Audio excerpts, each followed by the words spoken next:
Eccomi qua, ci sono anch'io, sto imparando grazie a Salute Bici davvero a dimenticarmi dell'auto e adesso non vorrei più scendere dal treno perché questo è il treno delle storie, aspettate un attimo, lo saluto, arrivo e vi racconto tutto. Siamo partiti da Udine questa mattina, ovviamente sono senza bicicletta, la bici me la porta adesso Mario, con il quale completeremo il viaggio fino a Gemona, un viaggio che sarà completato poi anche dagli stessi treni storici perché nel corso di tutto il resto del 2018 ci saranno ben 16 treni storici, molto spesso a tema, anche con possibilità di culturale, enogastronomica, come stanno facendo adesso coloro che erano i miei compagni di viaggio in questa mattinata in carrozza. E dicevo, la ferrovia pedemontana, già affascinante di per sé, diventerà una delle ferrovie turistiche d'Italia ed entrerà in questo distretto Novero, per cui insomma vi invito a godervela. Loro adesso mangeranno qua, poi rientreranno da Maniago alle località dalle quali sono partiti con il ritorno di questa meraviglia e io invece come sempre andrò a pedalare, quindi c'è Mario che mi aspetta, mi ha portato la bici, andiamo.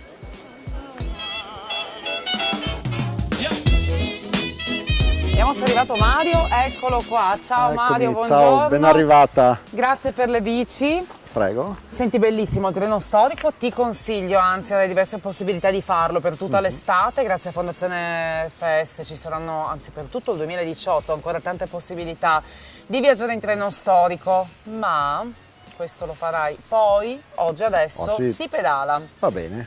Dove si va? Cosa dici, andiamo a Gemona? Finiamo. Potevi dirmi che a quel punto aspettavo che finissero, no, che mi portassero direttamente a Gemona con il treno.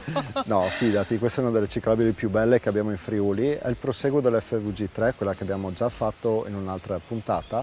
Da Sacile? Da Sacile, bravissima. Okay. E quindi continuiamo quasi sempre su pista ciclabile e sempre a cavallo tra la montagna e la pianura, non per niente si chiama la ciclovia pedemontana.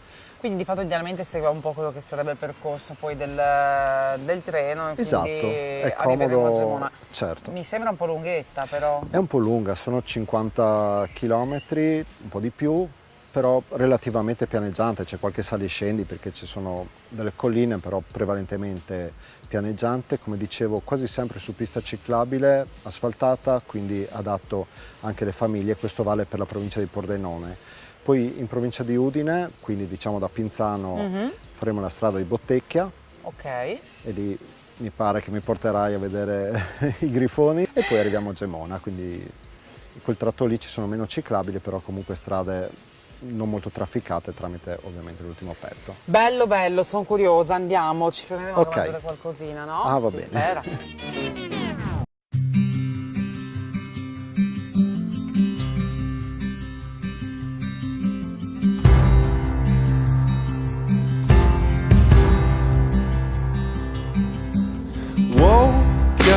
From a whisper, collared shirt down by my feet, stood on crowded bathroom rug, voices filled the rooms upstairs.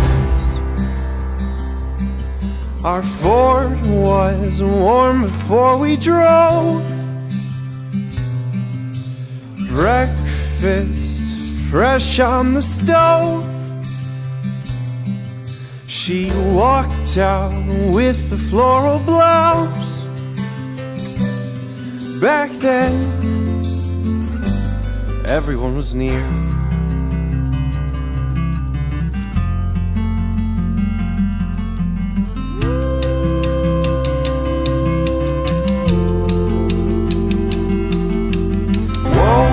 Up from an old alarm, bones could barely roll from bed. Stood on the empty bathroom rug,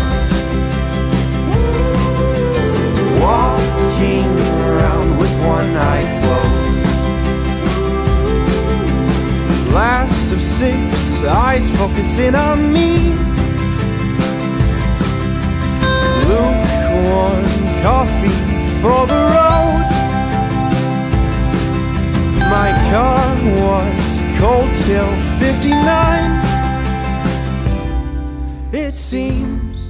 Guardate con quale tripudio di sapori ci accoglie la signora Doriana, l'agriturismo alle Genziane a Travesio.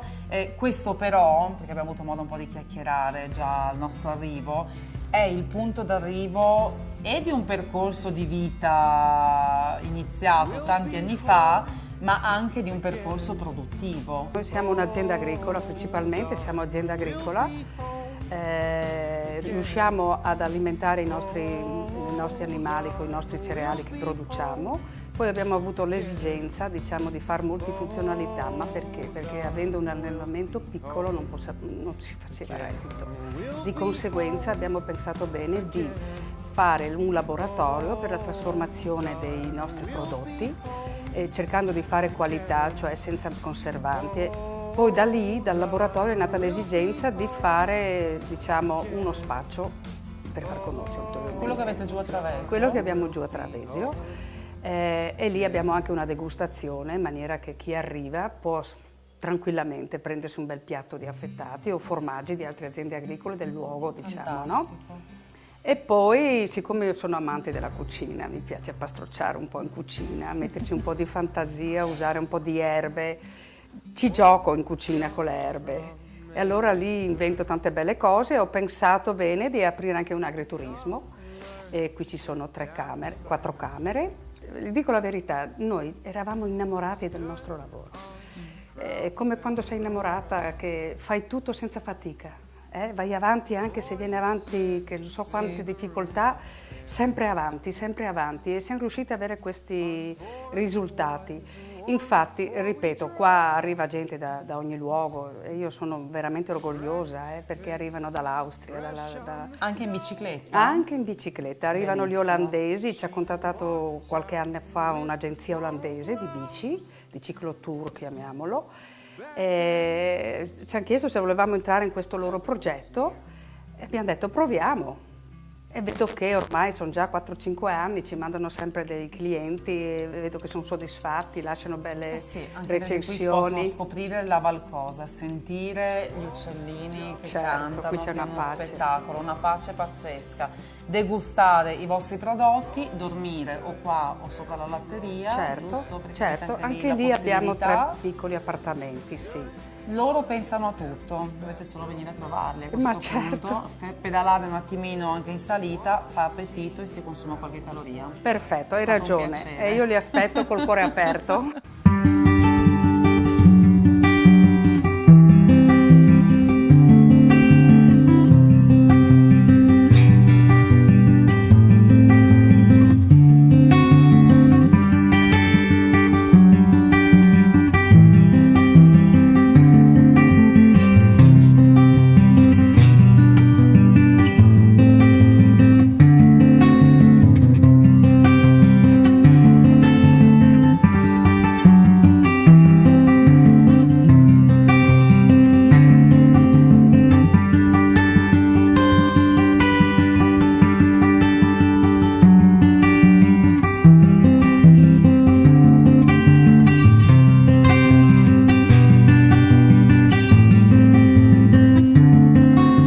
La riserva naturale del lago di Cornino si estende per 487 ettari tra la riva destra del corso del tagliamento e le pareti rocciose delle prealpi carniche sudorientali. È un'area interessata da diversi ambienti, dai 170 metri del greto del tagliamento fino ai 700 del monte Prat.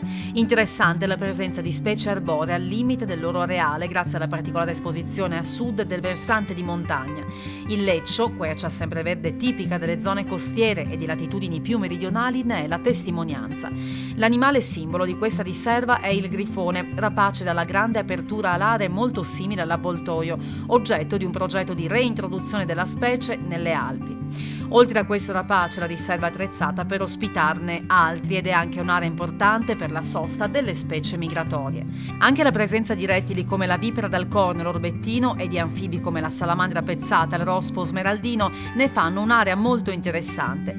Tra i mammiferi c'è il toporagno alpino, che qui raggiunge uno dei limiti altitudinali a livello europeo, ma ci sono anche il riccio, il ghido, il moscardino e lo scoiattolo, come la volpe, il tasso e la faina. Molto bello è il lago, originatosi alla fine dell'epoca delle glaciazioni e incastonato in una conca provocata da frane allora avvenute che lo hanno isolato dal tagliamento.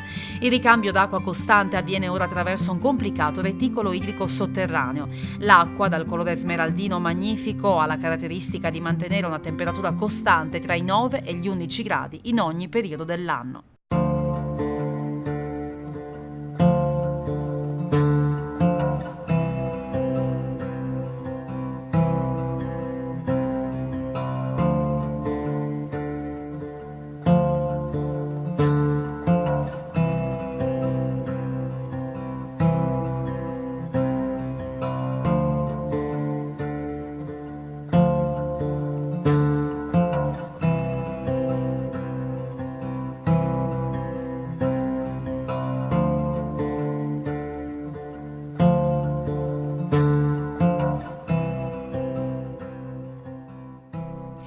In mezzo agli alberi che costeggiano la strada di Bottecchia, oltre il tagliamento, scorgiamo il punto d'arrivo della nostra pedalata. Gemona del Friuli, anche punto d'arrivo della ferrovia pedemontana con la quale è cominciato il nostro viaggio di oggi.